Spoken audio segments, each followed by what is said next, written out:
টাইফয়েডের টিকা কার্যক্রম নিয়ে নতুন একটি নির্দেশনা জারি হয়েছে। আ আমরা ইতিমধ্যে জেনেছি যে ৯ থেকে ১৫ বছর পর্যন্ত সকল শিশু বা শিক্ষার্থী তারা এই টিকার আওতার ভিতর আসছে টাইফয়েডের টিকা। এজন্য ইতোমধ্যে স্কুল থেকে রেজিস্ট্রেশন কিন্তু সম্পন্ন করা হয়েছে। কিন্তু এই রেজিস্ট্রেশন করার সময় আমরা বিভিন্ন সময় দেখেছি যে একজন শিক্ষার্থী হয়তো নবম শ্রেণীতে পড়ে, কিন্তু তার বয়স এই ১৫ বছরের বেশি হয়েছে, অথবা অষ্টম শ্রেণীতে পড়ে, তার বয়সও ১৫ বছরের বেশি হয়েছে। তারা কিন্তু অনলাইনের মাধ্যমে রেজিস্ট্রেশন করতে পারেনি এবং সেই সমস্ত শিক্ষার্থীর জন্য যাদের অনলাইনে রেজিস্ট্রেশন করা সম্ভব হয়নি, তাদের জন্য একটা নির্দেশনা, এছাড়া শিক্ষকদের জন্য প্রয়োজনীয় একটি নির্দেশনা দেওয়া হয়েছে, যাতে এই টাইফয়েডের টিকা কার্যক্রমটা সঠিকভাবে পরিচালনা করা হয়। এখানে আছে শিক্ষকদের জন্য প্রয়োজনীয় নির্দেশনা।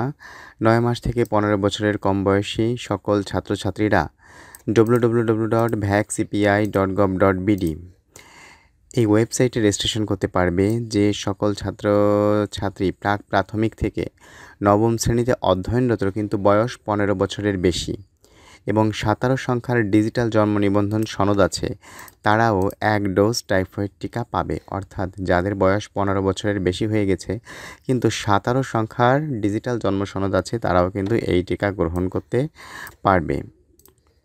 এজন্য সেই ছাত্রছাত্রীদের জন্ম নিবন্ধন সনদের শুধু ১৭ সংখ্যা vaccpi@mis.dghss.gov.bd মেইলে স্কুল ইমেইল থেকে পাঠাতে হবে, অথবা সংশ্লিষ্ট স্বাস্থ্য সহকারী বা টিকাদান কর্মীর নিকট জন্ম নিবন্ধনের ১৭ সংখ্যা প্রদান করতে হবে। এখানে বলা হয়েছে, এখানে স্কুল থেকে সরাসরি কিন্তু এই যে ইমেইল দিয়েছে vaccpi@mis.dghss.gov.bd এই ইমেইলে কিন্তু বিদ্যালয় থেকে সরাসরি এই তথ্যটা পাঠিয়ে দিতে পারে, অথবা সংশ্লিষ্ট টিকাদান কর্মী, মানে যে টিকাদান কর্মী বা স্বাস্থ্য সহকারী বিদ্যালয়ে যোগাযোগ করেছে বা এই টিকা কার্যক্রমের জন্য যে নিয়োজিত আছে, তার কাছেও কিন্তু এইটা জমা দেওয়া যাবে। সংশ্লিষ্ট স্বাস্থ্য সহকারী বা টিকাদান কর্মী সেই জন্ম সনদের ১৭ সংখ্যার তালিকা MIS বা যথাযথ কর্তৃপক্ষের নিকট প্রেরণ করবেন। MIS অথবা যথাযথ কর্তৃপক্ষ কর্তৃক অনুমোদিত হলে MIS বা যথাযথ কর্তৃপক্ষ স্বাস্থ্য সহকারী টিকাদান কর্মী দ্রুততার সাথে তার শিক্ষকদের জানিয়ে দেবে এবং উক্ত শিক্ষার্থীরা তখন www.vaccpi.gov.bd সাইটে টাইফয়েড টিকা নিবন্ধন এবং কার্ড ডাউনলোড করে টিকা নিতে পারবে। অর্থাৎ যে সমস্ত শিক্ষার্থীর বয়স ১৫ বছর অতিক্রম করে গিয়েছে এবং তারাও তো টিকা পাবে, যেহেতু বিদ্যালয়ের নবম শ্রেণী পর্যন্ত সকল শিক্ষার্থী টিকা পাবে, তাদের জন্য তাদের যে জন্ম সনদের নাম্বারটা, সেই নাম্বারটা কিন্তু এই ইমেইলে vaccpi@mis এই ইমেইলে কিন্তু পাঠাতে হবে। অথবা যদি বিদ্যালয় থেকে সরাসরি ইমেইল না করেন, তাহলে কিন্তু উপজেলার যে স্বাস্থ্য সহকারী আছে বা বিদ্যালয়ে যে এই টিকাদান কর্মসূচির সাথে জড়িত আছে, তার কাছে প্রদান করলে সে এইটাকে আবার যথাযথ কর্তৃপক্ষের কাছে পাঠাবে। যথাযথ কর্তৃপক্ষ তখন এই যে জন্ম সনদ নাম্বার, এই জন্ম সনদের নাম্বারগুলোকে কিন্তু অ্যাক্সেস দিবে তাদের রেজিস্ট্রেশন করার জন্য, এবং তাদেরকে সেই কিন্তু vaccpi.gov.bd সাইট থেকে কিন্তু রেজিস্ট্রেশন করে নিতে হবে।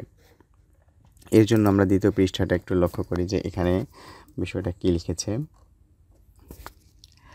এখানে আছে vaccpi.gov.bd-তে রেজিস্ট্রেশন করার সময় যে সকল ছাত্রছাত্রীরা প্রাথমিক নবম শ্রেণীতে অধ্যয়নরত কিন্তু বয়স ১৫-এর উপরে হওয়ার কারণে TCV রেজিস্ট্রেশন করে কার্ড ডাউনলোড করতে পারছে না, শুধু সে সকল ছাত্রছাত্রীদের তথ্যাদি নিম্ন প্রদত্ত ছকে মাইক্রোসফট ওয়ার্ড ডক বা ডক্স ফাইলে পূরণ করে ইমেইল অ্যাড্রেসটা আগেই বলেছি vaccpi@mis.dghss.gov.bd-তে পাঠানোর জন্য অনুরোধ করা হচ্ছে। তাহলে এই যে ফাইলটা, এই ফাইলটা কিন্তু অবশ্যই মাইক্রোসফট ওয়ার্ড ফাইল হতে হবে। এটা কিন্তু ওয়ার্ড ফাইল ছাড়া দিলে কিন্তু কাজ হবে না। উল্লেখ্য যে তালিকাতে প্রাপ্ত জন্ম নিবন্ধন নাম্বার শুধু শিক্ষা প্রতিষ্ঠানে অধ্যয়নরত সাপেক্ষে TCV এর রেজিস্ট্রেশন উপযোগী বিবেচনার জন্য ব্যবহার করা হবে। প্রত্যেক শিক্ষার্থীকে vaccpi.gov.bd নিবন্ধন নিজে করতে হবে।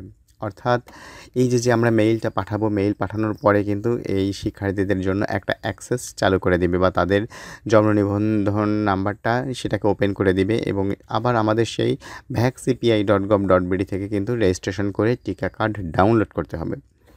এইখানে এই যে ফাইল ওয়ার্ড ফাইলটা ডাউনলোড করার একটা লিঙ্ক দিয়েছে, এটা আমরা এই লিঙ্কে ক্লিক করে বা এই লিঙ্কটা টাইপ করে ক্রোমো থেকে বা অন্য কোনো ব্রাউজার থেকে লিঙ্কটা টাইপ করে কিন্তু এটা আমরা পূরণ করতে পারবো। এবং এই লিঙ্কটা আমি আমার ভিডিও ডেসক্রিপশনেও দিয়ে দিব, যেখান থেকে আপনারা ক্লিক করেই সহজে এই ডক ফাইলটা বা ওয়ার্ড ফাইলটা ডাউনলোড করে নিতে পারবেন।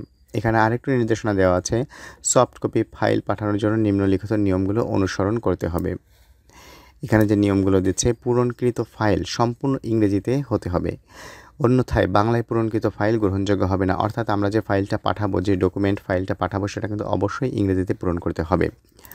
জন্ম নিবন্ধন নাম্বার 17 সংখ্যার অনলাইন ডিজিটাল সার্টিফিকেট হতে হবে, BDRIS ভেরিফাই যোগ্য হতে হবে। অর্থাৎ জন্ম নিবন্ধনটা অবশ্যই 17 সংখ্যার হতে হবে এবং জন্ম নিবন্ধনটা যাতে ভেরিফাই করার সুযোগ থাকে সেটাও দেখতে হবে। এবং এখানে কিন্তু আমাদের জন্ম নিবন্ধন ভেরিফাইয়ের অপশনও একটা দিয়ে দিয়েছে, যেমন verify.bdris.gov.bd, এখান থেকে কিন্তু জন্ম নিবন্ধন নাম্বারটা ভেরিফাই করা যাবে। উদ্দিষ্ট গ্রুপের নির্দিষ্ট ছাত্রছাত্রীদের তালিকা, যেমন স্কুল এবং কলেজ, মাদ্রাসা, মক্তব ইত্যাদি প্রতিষ্ঠানের সব প্রতিষ্ঠানের ইমেইল অ্যাড্রেস থেকে আসা বাঞ্ছনীয়। অর্থাৎ আমরা যে তালিকাটা যদি সরাসরি পাঠাই, সেটা কিন্তু আমাদের স্কুলের ইমেইল থেকেই পাঠাতে হবে। আমাদের কিন্তু কোনো ব্যক্তিগত ইমেইল থেকে পাঠালে এইটা গ্রহণযোগ্য হবে না। প্রেরিত ফাইল অবশ্যই মাইক্রোসফট ওয়ার্ড, ডক বা ডক্স এর হতে হবে। অ্যাটাচমেন্ট আকারে পাঠাতে হবে, ইমেইলের বডিতে নয়। অর্থাৎ অনেকে যদি ইমেইল করার সময় এটাকে অ্যাটাচ হিসেবে না পাঠিয়ে বডিতে দিয়ে দেন, তাহলে কিন্তু এটা কাজ হবে না। কোনো প্রকার মাইক্রোসফট এক্সেল এর স্ক্যান কপি, নোটপ্যাড, PDF ইত্যাদি গ্রহণযোগ্য হবে না। তাহলে আমাদের এখানে কিন্তু দিয়ে দিয়েছে মাইক্রোসফট ওয়ার্ডের ডক ফাইলটাই পাঠাতে হবে। এখানে কিন্তু এটাকে আমাদের PDF করা যাবে না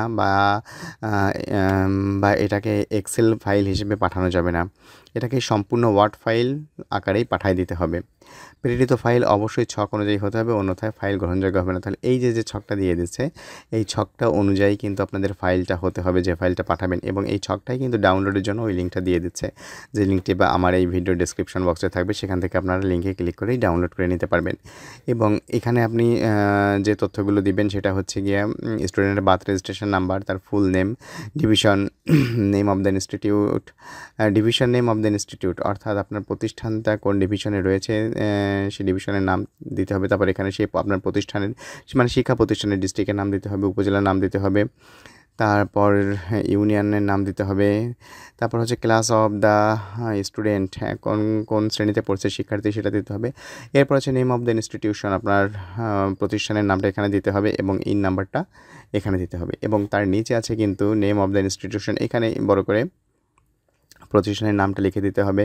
name of the institution head, মানে প্রধান শিক্ষক বা দায়িত্বপ্রাপ্ত প্রধানের নামটা এখানে দিতে হবে, তার কন্ট্যাক্ট নাম্বার এবং ইনস্টিটিউটের ইমেইল এবং ডেট, এটা কিন্তু এখানে দিয়ে দিতে হবে। তো এইগুলো যখন আমরা পূরণ করে সাবমিট করে দিব বা আমরা মেইল করে দিব, তখন কিন্তু আমাদের একজন শিক্ষার্থীর জন্য তার ডাটাটা ওপেন করে দিবে বা তাকে অ্যাক্সেস দিয়ে দেবে, যে তার জন্ম নিবন্ধন নাম্বার দিয়ে যাতে সে রেজিস্ট্রেশন করে নিতে পারে। এখন এখানে তথ্য পাঠানোর পরেও যদি সে রেজিস্ট্রেশন না করে, তাহলে কিন্তু সে টিকা গ্রহণ করতে পারবে না। অর্থাৎ এখানে যাদের তথ্যগুলো পাঠানো হবে, সেই তথ্যগুলোকে এরা আবার ওপেন করে দিবে, যে হ্যাঁ এরা রেজিস্ট্রেশন করার যোগ্য। সেখান থেকে কিন্তু তারা রেজিস্ট্রেশন করে নিবে। এবং টিকা কার্ড কিন্তু অন্যান্য শিক্ষার্থীরা যেভাবে টিকা কার্ডটা বের করেছে, সেভাবেই টিকা কার্ডটা বের করতে হবে। আশা করি বুঝতে পেরেছেন। ধন্যবাদ।